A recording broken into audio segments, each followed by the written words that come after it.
Hello and welcome again.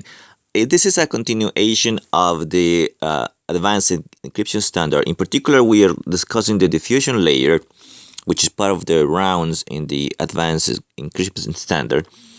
Now, we already discussed the shift rows, which is a very simple operation, basically just shifting or rearranging the bytes in the 128-bit block. Now, the next operation, which is also part of the diffusion layer here, is the mix column that, as I mentioned earlier, it mixes blocks of 4 bytes using a matrix. Now, to do this operation here, we need to actually look at some mathematics to be able to apply this. Now let's recall the whole situation here. So this is just an example of rank 1. So we have the byte substitution, which we already covered, but using the Xbox, the shift rows, which is we already covered, and now this one. So once we describe this one, we will actually have described the rounds. The only thing we'll have not discussed yet is the key schedule also for the advanced encryption standard, which we will do later. So now we're gonna concentrate on this the mix column operation. Now, to do that, as I mentioned, we have to do some mathematics, and in particular, even though it seems unrelated, we actually have to do some algebra here, and the algebra is college algebra or whatever, or algebra that is taught in high school. In particular, we're gonna look at a little bit of polynomials, addition and multiplication of polynomials, and yes, this is actually part of the mixed column operations. So here we can actually use some mathematics that you maybe learn in high school or maybe college algebra in at the university in the undergrad. So for many of you, I'm sure this is gonna be just a review, and that's what I call it. That's why I'm calling this a review. So let's start with the basic part. So polynomials. So what are polynomials? So polynomials are basically just sum of whole powers of x with some coefficients. So a polynomial could be something like this. So an example could be something like we could have like 2x cubed plus 3x squared plus 4x plus 1 is a polynomial. Now, the polynomial will always have powers of the variable x or whatever variable you choose. It could be the variable y or the variable t, doesn't matter. So we're going to have some kind of variable or unknown here. And so we're going to have powers here. X cubed, remember, is x times x times x. So it's going to be twice that x cubed plus 3 times the x squared plus 4 times x plus 1. Now, this is what we call a polynomial of degree 3, is because the largest power that you see there in the polynomial is 3. And we have some coefficients. So the numbers that are right next to the powers are the coefficients of the polynomial. So the coefficient of x cubed will be 2. The coefficient of x squared will be 3. 4 will be the coefficient of x. And this one is actually a coefficient of a power of x. If you think about a power of x, x to the 0 is 1. So, but we don't write that down. And so we just take that as a constant. So this guy here will be a constant and the other one will be powers. Now it is important that all the powers are whole numbers. Now what I'm gonna write down is not a polynomial. So something, if you look at something like this, 5x squared minus, let's say, 2x to the 1/2 plus x, that's supposed to be a 1/2 here. If that is a 1/2, this is not a polynomial. So it's not a polynomial. A polynomial.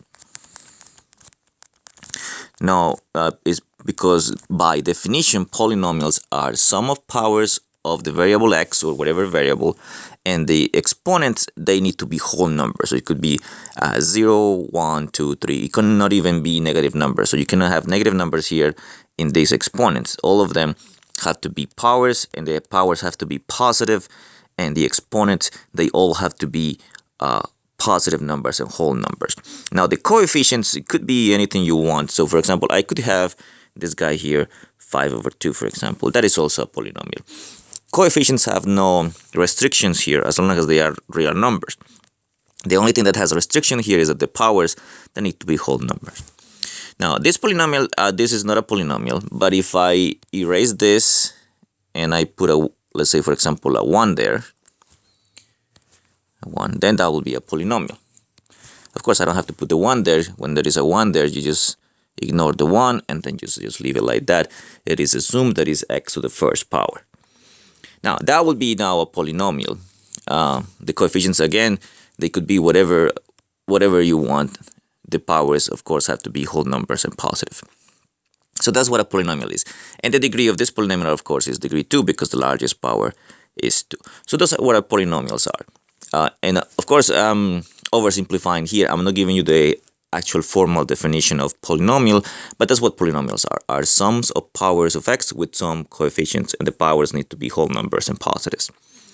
Now, there are two operations which we have to review, and I'm sure that you already know all of this already. That is the addition of polynomials and multiplication.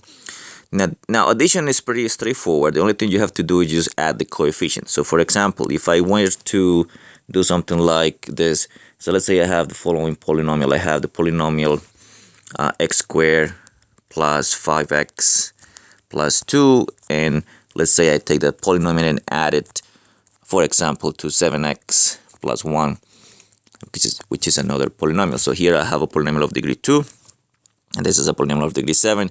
To add them, you add the common terms of the like terms. So in this case, for this particular case, there is only one x squared here, so I don't combine that with anything, so that will be just an x squared. The next thing here will be x's, so I have to look at the things that have x. So I have 5x over here, I have 7x over here, and so the only thing that I have to do to combine those two things is just add the coefficients of x here. So it's going to be 5 plus 7, that's going to be 12, so I'm going to have a 12x. So plus 12x, and then finally I'll have the constants, and the constants will be this, the constant 2 and the constant 1, and so therefore I have over there 2 plus 1, and so I have 3. So that's the addition of polynomial. And of course, if this guy, for example, had some other power of x squared, then I add it to this x squared here. Now, when there is a square x squared here, and you don't have a coefficient there, you actually do have, and the coefficient is a 1. So if I had an x squared here, there will be x squared plus x squared will be 2x squared. But in this case, we don't have it. So that's what the addition is. Now, multiplication, and I'm sure that when you took algebra, that you actually did multiplication of polynomials, which is your FOIL, basically. I don't like to call it like that, but let's see an example. Let's say, for example, I want to multiply two polynomials. Let's keep it short, because we're going to do this later again. So let's say 2x plus 5 multiplied by, let's say, 3x minus 2. Right. So what you do is, as you always do, so you take, we're going to distribute this. So we're going to take the 2x, multiply by 3x, and also multiply it by that 2. So in this particular case, I have 2x multiplied by 3x. What you do is you multiply the x coefficients. So it's going to be 2 times 3, that's going to be 6. And then you multiply the x's. X times x is x squared, because you add the exponents. So in this case, it will give me 6x squared. Right. Now, the next thing is 2x multiplied by negative 2. And because this guy doesn't have an x, then I just multiply the coefficients, and I also have the x. So it's going to be 2 times negative 2, that's negative 4. So it's going to be negative 4x. And that is all for the 2x. I also have to distribute the 5x, so I'm going to have to take 5 multiplied by 3x, and then also multiply by negative 2. So if I do that, then I'll have 5 times 3, that will be 15, and that will be plus 15x. And then I have 5 times negative 2, that will be a negative 10 there. Now, that's the answer, but you need to simplify a little bit more, because you can see here, these two expressions in the middle, they can be combined. Now, I cannot combine the 6x squared with anything else because you can only combine things that are like terms. They are either you combine the x squares or the x's or the x's or the constants or the cubes with themselves. So here I don't do anything with the 6x squared, so I have 6x squared, and then if I combine the ones that are there in the middle, then I'll have this 2, then I'll have -4 or -4 plus 15, that would be 11, so that's gonna give us 11x minus 10. Alright, you might be surprised, why are we doing this? Why are we doing polynomials? This is not an algebra class, this is applied cryptography. Yes, it does need this algebra. So we're gonna need this algebra that we are reviewing here for the mixed column operation. Alright, so I hope this was okay to review for you. Of course, I went fast because this is supposed to be a review of algebra. Now, if you think you need a little bit more, then you should go ahead in YouTube and then watch a little bit more of the algebra of polynomials there, in particular just addition and multiplication, because that's the only thing we need so far. And we will also need division a little bit later. And again, all this is because we want to do this operation in the advanced encryption standard. Yes, we needed this algebra. All right, so I hope that was clear. Again, if it's not clear, then you need to go ahead and review this in YouTube. Now, the reason we're doing this is because that is an important object in the advanced encryption standard. This is called a Galois field. Now, a Galois field is a structure, an algebraic structure, which we, at this moment, we cannot discuss in class because this Galois fields is very advanced mathematics. What I'm going to describe here is a really oversimplified version of what the Galois field is. And in particular, we're going to talk about the Galois field of 2 to the 8. 2 to the 8 is just the number of elements that are in here. So what is this object? So this object is, and this is the reason we actually were doing polynomials, is all the polynomials of degree 7 or less with coefficients over 0s and 1s. So we don't allow coefficients that are 2 or 3 or -1 or -4. Nothing like that. Just polynomials that are of degree 7 or less with coefficients of 0s and 1. That's it. That's the only thing that we allow here. And you're going to put all of them in here. So it's a collection, or you can think about it as a list. It's kind of like a list of polynomials of degree 7 or less with coefficients 0s and 1. So for example, what kind of polynomials will be here in this collection or this list? So something like this. So this kind of polynomial, for example, x to the 5th plus x squared plus x plus 1. This will be an element, and I'm going to indicate that with this symbol. It's an element of GF 2 to the 8. Now, if you don't know what that symbol means, basically what the symbol means is that this guy appears in this collection.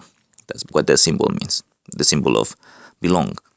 Now, this is there. So, if we have a polynomial of degrees 8 or more, it's not there. If you have a polynomial that has coefficients that are not 0s or 1s, it's not there. So you see this polynomial has coefficients 1s here. So the coefficient of x to the 5th is 1, of x squared is 1, of x is 1, and of course the constant is 1. The constant also has to be 0 or 1 for everything here. Now, another polynomial that is also there is, for example, something like this. For example, x to the 6 plus x. Just that. That is also an element of that Galois field. Again, this is an algebraic structure which belongs to higher mathematics, and I cannot really explain the meaning of that in here because this is not a higher level mathematics class. But what you need to the only thing that you need to get from this is this, that this symbol that is called Galois field of 2 to the 8 is all the polynomials of degree 7 or less that has coefficients 0s and 1s. Right? So that's the only thing you need to here get out of this. Okay. Now, what is the relation of all these kinds of polynomials? It looks like we're doing algebra here. What is the relation all of this with what we are doing with the advanced encryption standard? What happens is, if you look at this guy, this here actually represent all the possible bytes that you have. How come? So let's look at that. So every byte can be represented as a polynomial in here, in this collection. So remember, this collection is the collection of all polynomials of degree 7 or less with coefficients 0 and 1. Now, no polynomial of degree 7 is of degree 8 is in here, or 9, or 10, or 11. So all of them have to be degree 7 or less. So how come? How come every byte can be represented as a polynomial? So let me give you some examples.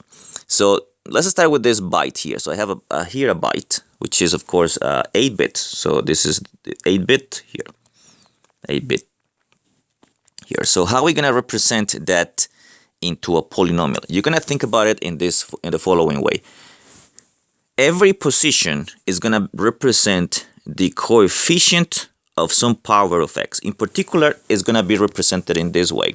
If you look at this byte that you have over here, so I have 8 positions, right, from 1 through 8. The first byte, the first bit, is gonna be the coefficient of x to the 7.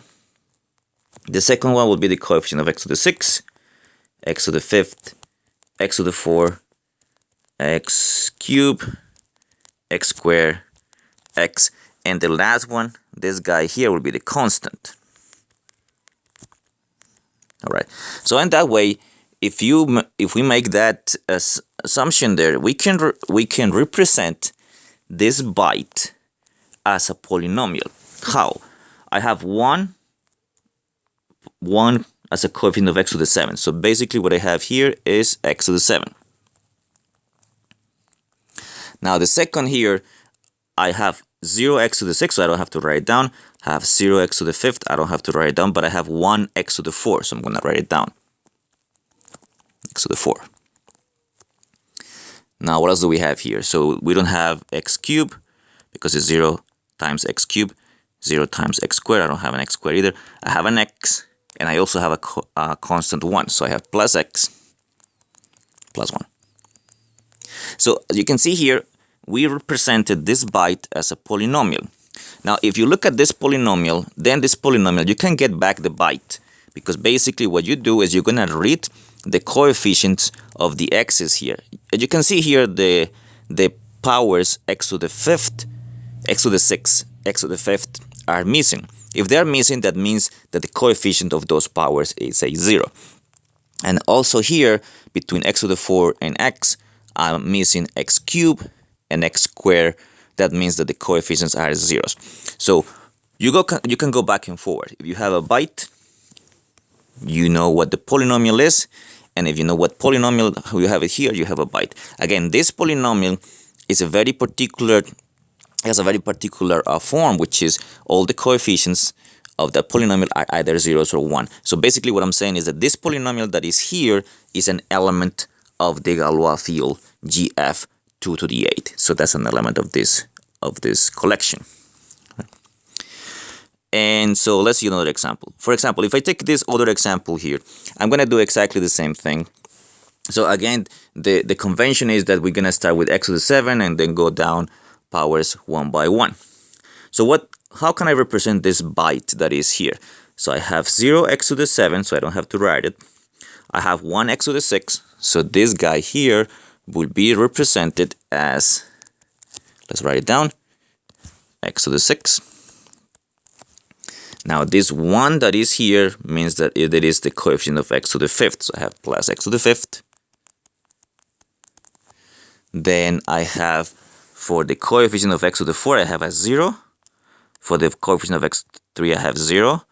For the coefficient of x squared, I have 0. So this x to the 4, x cubed, and x squared, I don't have to write them down because those have coefficient zeros. Same for x, so I don't have to write it down. The only thing I have to write down is the 1, which is the constant here, so this is a plus 1. So this polynomial now is the representation of this byte that is right here. And this polynomial is, again, an element of my Galois field. This one here, let me scroll up again.